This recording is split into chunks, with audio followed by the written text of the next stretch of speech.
Just first off, what was the feeling? What was the emotion in that, in there just now when you heard the final decision? It was tough, but just looking back at what we did this season, we had a lot of good memories. We had a heck of a ride. It's unfortunate that the WIAA made this decision, but we'll look back on it, and we had a great time together, and I'll miss it tomorrow. But it was such opportunity, a privilege to play with my best friends, my brothers, and it was a true honor, and I'm so thankful for the time I spent in Amherst.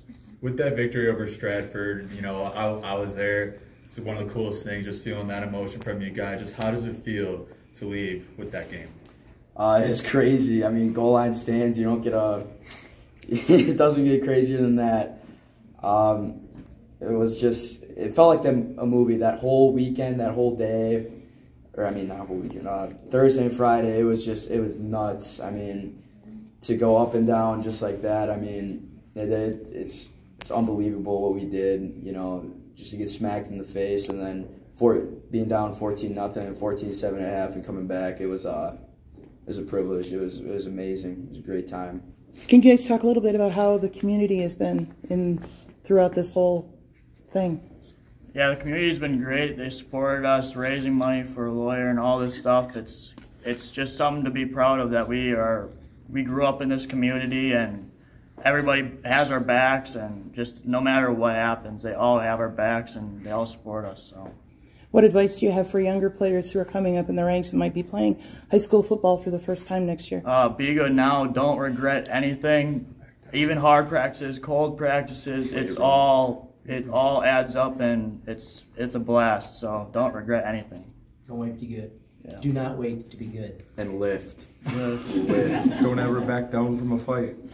Obviously, you guys haven't probably spent too much time in a courtroom in your lives, being, not even 18 yet. What was it like being in that environment and seeing these people that do this for a career fighting for you guys, and then also seeing the other side and them fighting basically against you? It was incredible. Seeing that many people support us, I was just breathtaking. It was amazing. I'm so thankful for the community. I love each and every one of them, and I wholeheartedly believe that. It was I'm just so thankful that everyone in Amherst we just have great people. We have great people. Mm-hmm. Some people in this situation, or when this is all going on, have said, it's just one football team, it's just one football program. Obviously, to you guys, that's not the case, and I think all of this going on really speaks to that. What would you guys say to people that didn't think that this was that big of a deal, showing how many people came out today, showing how hard your lawyers and people that were appointed fought for you guys? It's ridiculous to think that way, because look how much off-season work we put in our 4 years, and it's crazy that they can even think that. But whatever happens, happens. So we're just gonna keep our heads high, and we went out with a bang. So that's all we could ask for. How do you guys view now that with everything over, when you look down the road, what do you want your legacy to be? To never back down. Never back down. Don't quit. Black sheep, baby. Can you explain that, black sheep? You guys have been throwing that around a little bit here. Basically, the whole state hates us, so might as well be known for that. Wear that title with a little bit of pride, at least. A little bit. Thanks, guys. Thank you. Would you like to give us a first reaction on this outcome? It's disappointing. We knew we had a tough uphill battle walking into the courtroom today. Just like we did with the Board of Control appeal process, we knew it was going to be tough. And what we're simply asking for is to, use common sense.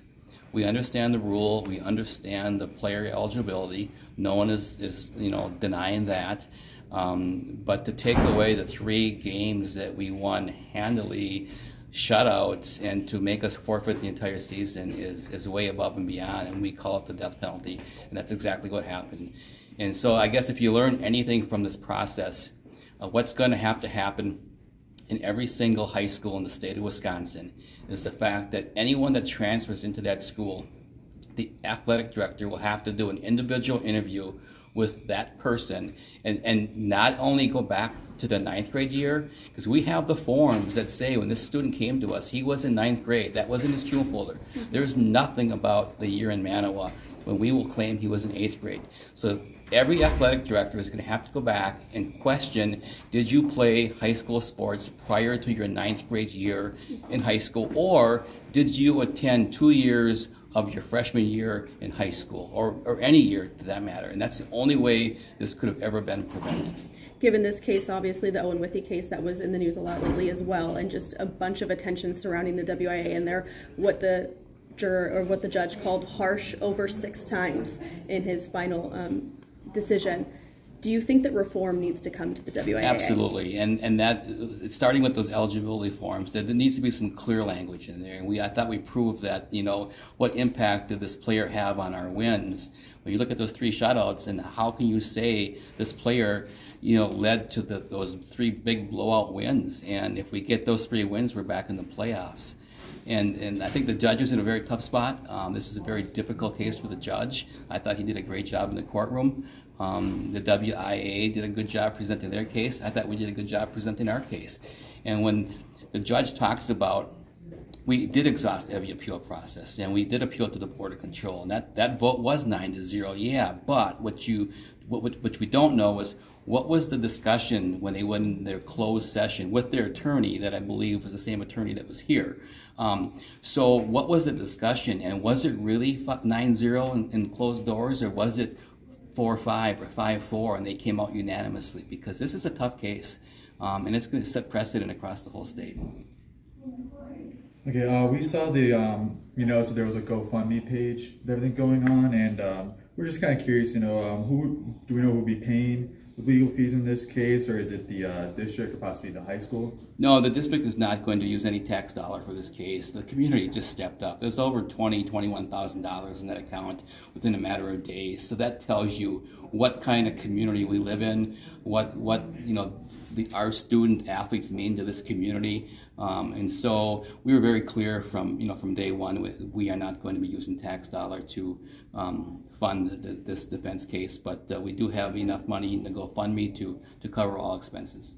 I know it's said in the GoFundMe itself, but if you could just reinstate where that money will be allocated, or excess money will be allocated.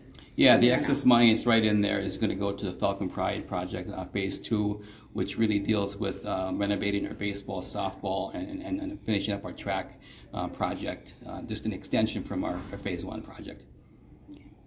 1, 2, 3, Falcons.